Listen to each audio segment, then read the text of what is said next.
India एक tropical country है। यहाँ मोस्ट ऑफ द एरिया में हॉट एंड ह्यूमिड क्लाइमेट रहता है।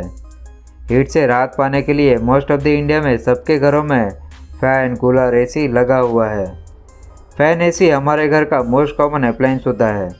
गरीब से गरीब घर में भी एटलीस्ट एक फ़ैन तो होता ही है। अगर गर्मी के मौसम में 1-2 घंटे भी लाइट चली जाए तो हमारी गर्मी से हालत ख़राब हो जाती है। फ़ैन के बिना गर्मी का मौसम एक बुरे सपने से कम नहीं है। आज के ज़माने में हम गर्मी से राहत पाने के लिए फ़ैन, एसी चला लेते हैं, पर इंडिया में इलेक्ट्रिसिटी आने से पहले लोग गर्मी में कैसे रहते होंगे, ये ख्याल कभी ना कभी आपके मन में ज़रूर आया होगा। इसी सवाल से शुरू होती है हमारे ब्रिटिश टाइम के पंखा वालों की कहानी। ब्रिटिशर जब हमारे इंडिया आए तभी उन्हें कई दिक्कतों का सामना करना पड़ा। यहाँ का हॉट क्लाइमेट, स्पाइसी खाना, खून पीने वाले मच्छर और हर 100-200 किलोमीटर पर बदलने वाली नई नई भाषाएं। टाइम के साथ धीरे धीरे ब्रिटिशर्स इन प्रॉब्लम के साथ एडजस्ट होते गए, पर एक प्रॉब्लम से एडजस्ट होने में उन्हें सबसे ज़्यादा दिक्कत हुई। वो थी यहाँ का हॉट एंड ह्यूमिड क्लाइमेट, जिसे सहना उन्हें बहुत भारी पड़ रहा था, क्योंकि ऐसे क्लाइमेट में रहने के वो कभी आदी नहीं थे। उन्हें तो लंदन के प्लेजेंट मौसम में रहने की आदत थी। उसी वजह से यहाँ इंडिया के हॉट क्लाइमेट में उनकी सिट्टी पिट्टी गुल हो जा रही थी। पर इस समस्या के कई हल हमारे होशियार पूर्वजों ने पहले ही निकाल के रखे थे।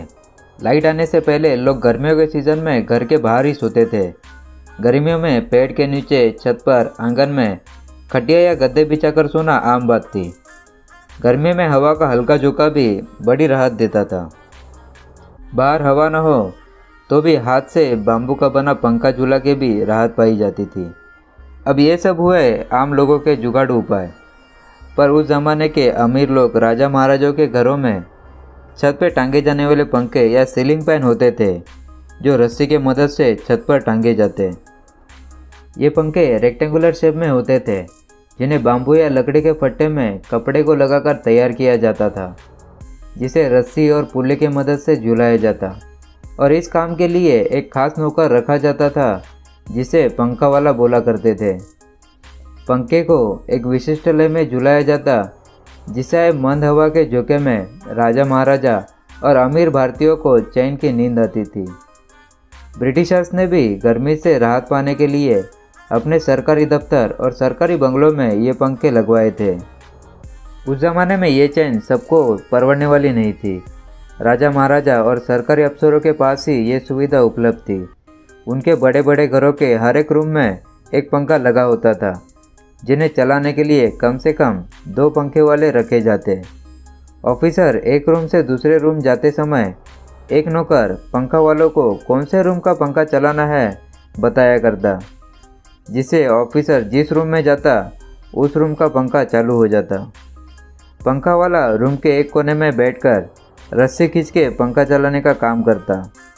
जहाँ मालिक जाता वहाँ ये नौकर मौजूद रहता था, पर इससे एक दिक्कत पैदा होने लगी। ये नौकर आवाज़ के डिस्टेंस पे बैठा होता था, जिससे लोगों को प्राइवेसी की दिक्कत आने लगी। ब्रिटिश ऑफिसर्स को प्राइवेसी की ज़्यादा दिक्कत होती थी, इसीलिए इस पे सोल्यूशन के तौर पे ब्रिटिश ऑफिस और बंगलों में सिर्फ कम सुनाई देने वाले या कान बधिर लोगों को ही इस काम के लिए रखा जाता था। ये भी पॉसिबल ना हो तो पंखा वालों को रूम के बाहर बिठाया जाता और दीवार में होल रख के उसमें से रस्सी झुला के पंखा चलाया जाता था। इन पंखा वालों का काम मेहनत का नहीं था, पर बहुत ही बोरिंग ज़रूर था। कई बार इन पंखा वालों को काम करते करते ही नींद लग जाती, पर इस काम के लिए उन्हें बहुत कम भुगतान मिलता था। ज़्यादातर ये लोग समाज के निचले स्तर के होते थे, फिर भी उस ज़माने में ये लोग समाज का एक अविभाज्य घटक ज़रूर थे। साल दर साल गुजरते गए, फिर इलेक्ट्रिसिटी पे चलने वाले पंखों की खोज हो गई। इलेक्ट्रिक पंखों का इस्तेमाल धीरे धीरे बढ़ता चला गया। हाथ से चलाए जाने वाले पंखों से ये इलेक्ट्रिक पंखे चलाना काफ़ी किफ़ायती भी था। उस वजह से इन पंखों वालों की नौकरी पर आँच आ गई। धीरे धीरे पंखे वालों की जगह इन इलेक्ट्रिक पंखों ने ले ली और लोग इन पंखा वालों को भूलते चले गए। पंखा वाले अब सिर्फ ब्रिटिश इंडिया की हिस्ट्री में ही रह गए हैं। आज भी कई ब्रिटिश म्यूजियम में इन पंखा वालों की कई तस्वीरें संभाल के रखी हुई है। तो यही थे हमारे पंखा वाले और उनकी छोटी सी हिस्ट्री। तो ये हिस्ट्री आपको कैसी लगी हमें कमेंट में ज़रूर बताएं और वीडियो को लाइक ज़रूर करें। मिलते हैं ऐसे ही एक्साइटिंग वीडियो में, तब तक के लिए बाय बाय, टेक केयर।